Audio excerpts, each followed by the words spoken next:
Akkam jirtu maatii yuutuubii keenyaa kan taatan hundumtinuu bakka jirtanitti nagaan waaqayyoo isin haa ga'uun isiniin jedha. Amma gaa yeroo baay'ee viidiyoo haaraa adda addaatiin isinii dhiyeessan ture. Har'a immoo bifa adda ta'eetiin waan gaarii tokko isiniif qopheessee jira. Kunis waa'ee fakkeenya nama sanyii facaasuuti. Namni kun egaa fakkeenyummaan isaa kan inni kenname gooftaa keenya Yesuus Kiristoostu bartoota isaa otoo barsiisuuti fakkeenyi kun kan kennameef jechuudha. Sanyii nama facaasutu. Egaa wangeela irratti gooftaan yeroo baay'ee yoo argitu ta'eetiif yoo nama sanyii facaasu arge nama sanyii facaasu sana achumarraa fakkeenya fudhateetu barsiisa. Namni qurxummii qabu yoo arge qurxummii galaana xiyyoo jira yoo ta'e jechaadha. Qurxummii warra qaburraatii fakkeenyatti fudhateetu isaaniin ni barsiisa. Namni mana ijaaru gimbii walirratti ijaara yoo ta'e immoo gimbii isaan ijaaran sanarraatii ka'eetu waa'ee dhumaatii yookiis immoo dhufaatii isaallee barsiisaa kan inni turedha jechaadha. Yookiin immoo tilmaama qilleensaa bokkaan yoo duumessaa'e waaqni yoo diimate yoo addaate maal akka namni tilmaamullee kanaan barsiisaa ture jechaadha. Mee har'a sanyii irratti hundaa'ee maali kan inni barsiise? Namichatu jedha akka har'aa kana isa tooraan facaafnu teknooloojii ammaa kanaan otoo hin taane barri sun bara itti qonnaan traditional farming systemii itti fayyadamanidha. Teknooloojiin hin jiru ture yeroo sana jechaadha. Kanaaf amma achirratti hundaa'eetu fakkeenya inni kenne namatu sanyii facaasuudhaatiif bahee jedhe. Fakkeenya inni kenne keessaatti jechaadha. Sanyii facaasuudhaaf qotee bulaan tokko yommaa bahu maasii qotame keessatti kan inni faca'u jechuudha. Midhaan immoo waan ta'eetiif jechuudha. Harkaan bittinsaniitu facaasu waan ta'eetiif otoo facaasuuti sanyiin sun kaan maasii qotamee bullaa'ee qonnaaf mijate keessatti akka inni ka'e kaan karaarra akka inni bu'e karaan keessa darba waan ta'eetiif jechaadha. Kaan immoo handaarri yeroo asiitti deebisaa tokkorraatii garas ga'u xiyyoosaa caakkaan urufni tokko jira waan ta'eetiif achi keessa bu'eedha. Kanaaf gosa meeqatu bu'ee jechuudha sanyiin faca'e kun. Kaan qoraattii keessa bu'ee, kaan karaarra bu'ee, kaan dhagaarra bu'ee, kaan maasii gaariirra bu'ee. Kana jedhee isaan barsiise hoggaan ni callisu bartoonni isaa deebi'anii gooftaa kana gaafatanii fakkeenyumti kun maalumanni nuun gallee nutti mii jedhanii rakkisani. Jennaan maal jedhee deebisaaf isinitti fakkaate gooftaan? Sanyiin yeroo faca'u sanaa inni karaarra bu'e sagalee waaqayyoo nama hundumaatti himameerraa jedhe. Namni hundumtinuu dhagayeerraa jedhe. Kan dhagaan keessaati karaarra inni bu'e jechuuni biyyeen hin jiru iddoo sanaa. Saaxilamaadha bakki suni karaa miilli namaa dhidhiiteedha waan ta'eetiif homti tokko waan hin jedhu achirraa hin mul'ata. Simbirroonni waaqaa dhufaniitu funaannatanii. Simbirroonni waaqaa sun immoo seexanoota keessaa fudhatanii. Namni kun sagalee kana waan dhaga'e hin qabu akkasumatti hafe. Sanyiin sun hin biqillee cikeetti ijaan godhanne jechuudha. Otoo ijaan godhatiin karaatti hafe. Inni lammaffaani caakkaa keessa bu'ee yookiis immoo qoraattii keessa bu'ee yeroo inni biqilu sana qoraattiin sun hudhee qabatee otoo ijaan godhatiin achumatti hafe jechuun sanyiin sun achi keessatti inni bu'e sun biqiluuf biqileerra. Garuu namoonni sanyii sagalee waaqayyoo kana fudhatanii erga dhaga'anii booda badhaadhummaa keessa galu. Badhaadhummaan kun maal ta'e isaan liqimse. Erga liqimsamanii badhaadhummaa biyya lafaatiin liqimfamaniitu ija malee hafu achumatti. Inni kaanii dhagaarra bu'ee jedha. Sagalee waaqayyoo kana namoota akkuma dhaga'aniin itti gammadanii fayyisuu isaatti gammadanii yeroo seexanni ba'u yeroo dhukkubsataan fayyu yeroo gooboon diriiru akkuma Yihudaa jechuudha. Itti gammadanii garuu dhagaarra immoo biyyeen hin jiru hidda gadi hin fageeffanne sanyiin sun waan ta'eetiif biqilee akkuma biqileen achumatti goge aduun xiqqoon isheetti baanaanii. Aduun xiqqoon isheetti baanaa yoggaa jedhamu qorumsi xiqqoomtitti dhufan jennaan qorumsa sana baqatanii riiskii sana fudhachuun barbaanne achumarraan amantii isaanii dhiisanii duubatti deebi'anii. Inni sanyiin maasii gaarii keessa bu'e kun immoo sagalee waaqayyoo fudhatanii jedha. Sirriitti hubatanii jedha. Lafti sun sirriitti qotameera. Biyyoo argateera sanyiin suni. Waan isa barbaachisuma hundumaa argateerra. Hidda gadi fageeffatee biqileerra.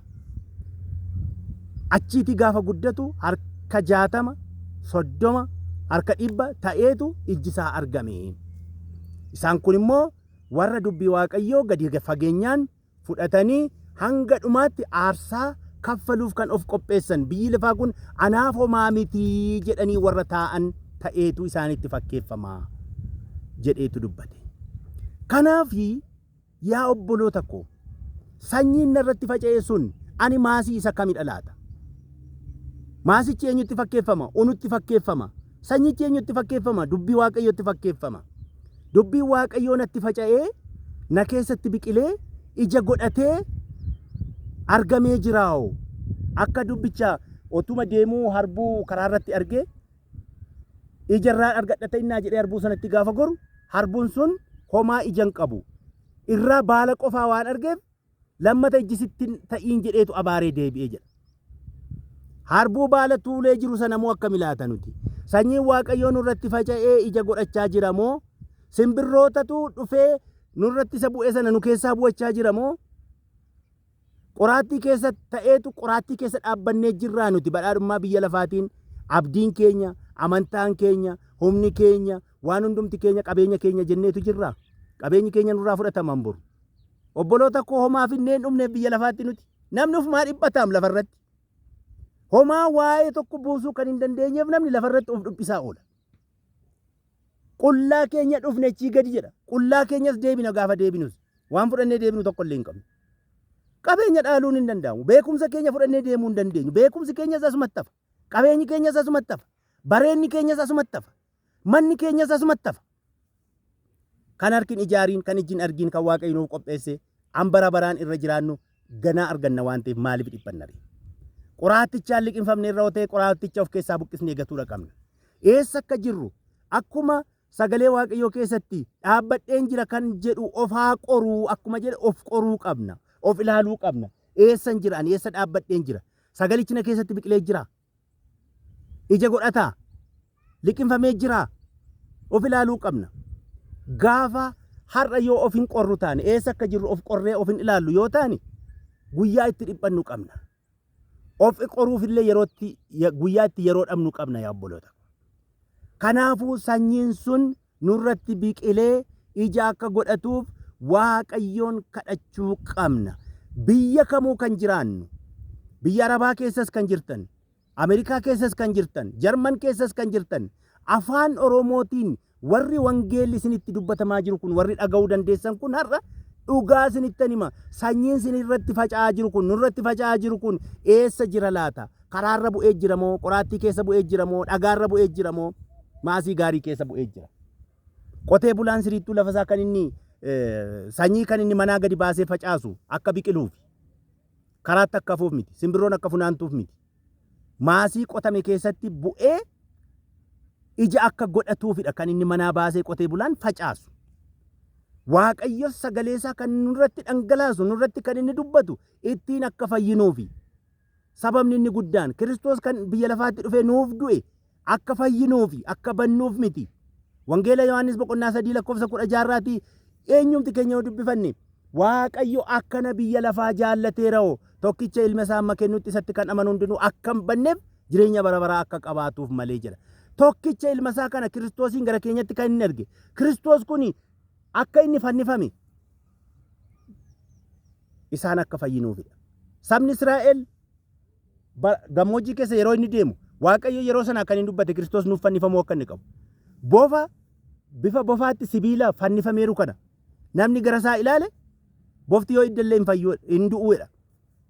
Akka hin duune godhame. Namni gara Kiristoos ilaale har'allee hin du'uun jiraata malee. Ani hin du'uu nan jiraadha malee jedha. Waaqayyo sin jiraachisa. Ani nan jiraadha. Waaqayyo inna fayyisa. Yordaanos gamatti na ceesisa Kiristoosii. Ce'uufan jiraam. Ceeneerras amantiidhaan Yordaanos galaana diimaa amantiidhaan ce'uu qabna. Galaana diimaa as yaaduu hin qabnu. Dabaaqula koo, qullubbii adii koo, maaloo koo jedhanii saboonni Israa'el yeroo isaanii Waaqayyo karaa Musee isaan baase sana duuba isaanii isa isaan yaadan sana gara garbummaa sana akkas yaaduu hin qabnu jechuudha. Kanaafuu sanyiin Waaqayyoo faca'ee ija akka inni godhatuutii fi maasii keenya qopheessuudha qabna jechuudha. Akkuma jedhu maasiin amma qotamee bulleeffamee bareedee sanyii irratti isa facaaseef yoo biqisheef eebbaaf ta'a. Yoo biqishuu dhabaateef garuu lafichi maal ta'a? Abaarsaaf ta'aadha. Abaarsaaf akka hin taaneef waaqayyo gooftaan nu gargaaru.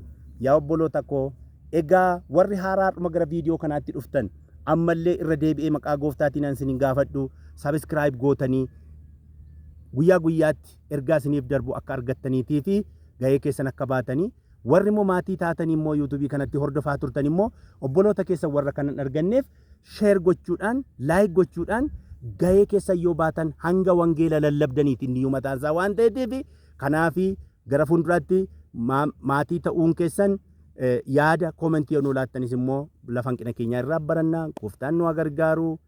Nagaan waaqayyo isiniif haa baay'atu bakka jirtanitti baay'een isin jaalladhaa galatoomaan jedhaan.